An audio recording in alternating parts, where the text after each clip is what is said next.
Hello hi friends, ನಮ್ಮ ಅಂಗಡಿಯಲ್ಲಿ ಮೊಟ್ಟೆ ಖಾಲಿ ಆಗಿದಾವ ಅಂತೇಳಿ ನಾವು ನಮ್ಮ ಮೊಳಕಾಲ್ಮೂರು ಹತ್ತಿರದಲ್ಲಿರುವಂತಹ ಕೊಂಡ್ಲಹಳ್ಳಿಗೆ ಬಂದಿದ್ದೀವಿ ಮೊಟ್ಟೆ ತುಂಬ್ಕೊಂಡು ಹೋಗೋದಕ್ಕೆ. ಈ ತರ ಎಲ್ಲ ಮೊಟ್ಟೆಗಳು ಹಾಕಿರ್ತಾವೆ ಕೋಳಿ ಎಲ್ಲ ತೆಗ್ದವರೆಲ್ಲ ಸೈಡಿಗೆ ಇಟ್ಟಿರ್ತಾರೆ. ಈ ಶೆಡ್ ಅಲ್ಲಿ ಒಂದು 30-40 ಸಾವಿರ ಕೋಳಿ ಮರಿಗಳಿದಾವೆ. ಈ ಶೆಡ್ ಅಲ್ಲಿ ಒಂದು 5-10 ಸಾವಿರ ಇವು ಬರ್ತವೆ ಮೊಟ್ಟೆ. ಅದ್ರಾಗೆ ನಾವೊಂದು 100 ಟ್ರೈ ಮೊಟ್ಟೆ ತಗೊಂಡಿದ್ದೀವಿ. ಇದು ಹಾಸನದವರು ತಗೊಂಡಿದ್ದಾರೆ ಮೊಟ್ಟೆ. ಇದು ಈಚರ್ ಗಾಡಿ ಹಾಸನದವ್ರದ್ದು. ಇವರು ಗಾಡಿ ಏನು ಸ್ವಲ್ಪ ಲೋಡ್ ಇದೆ, ನಮ್ಮ ಗಾಡಿ ಎಲ್ಲ ಫುಲ್ ಲೋಡ್ ಆಗಿದೆ. ಇವಾಗ ನಾವು ಓನರಿಗೆ ಕ್ಯಾಶ್ ಕೊಟ್ಟು ಗಾಡಿ ತಗೊಂಡು ಹೋಗ್ಬೇಕು. ಇಲ್ಲಿ ಹಾಸನದವ್ರಿಗೆ ಮಾತಾಡಿಸಿದೆ, ಇವರು ಒಂದು 10,000 ಮೊಟ್ಟೆ ಟ್ರೈ ಹಿಡಿಸ್ತಾವಂತಿದ್ರಾಗೆ. ಇದು ಫುಲ್ ಗ್ಯಾಸ್ ಗಾಡಿ ಆಗಿದೆ.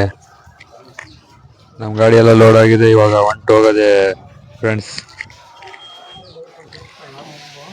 ಇದು ಅವ್ರನ್ನ ಲೋಡ್ ಮಾಡ್ಕೊಂಡಿದ್ದಾರೆ ಗಾಡಿ. ನಾವು ಒಂದು ಸ್ವಲ್ಪ ಇದಾವೆ ಹೊರವು. ನಮ್ಮ ಗಾಡಿ ಫುಲ್ ಲೋಡ್ ಆಗಿದೆ, ಕ್ಯಾಶು ಕೊಟ್ಟಾಗಿದೆ. ನಾವು ಹೋಗ್ತಿದ್ದೀವಿ ನಮ್ಮ ಮೊಳಕಾಲ್ಮೂರಿಗೆ. ಬಾಯ್ ಫ್ರೆಂಡ್ಸ್, ಮತ್ತೆ ನೆಕ್ಸ್ಟ್ ವಿಡಿಯೋದಲ್ಲಿ ನಾವು ನಿಮಗೆ ಭೇಟಿ ಆಗ್ತೀವಿ. ಎಲ್ಲರಿಗೂ ನಮಸ್ತೆ.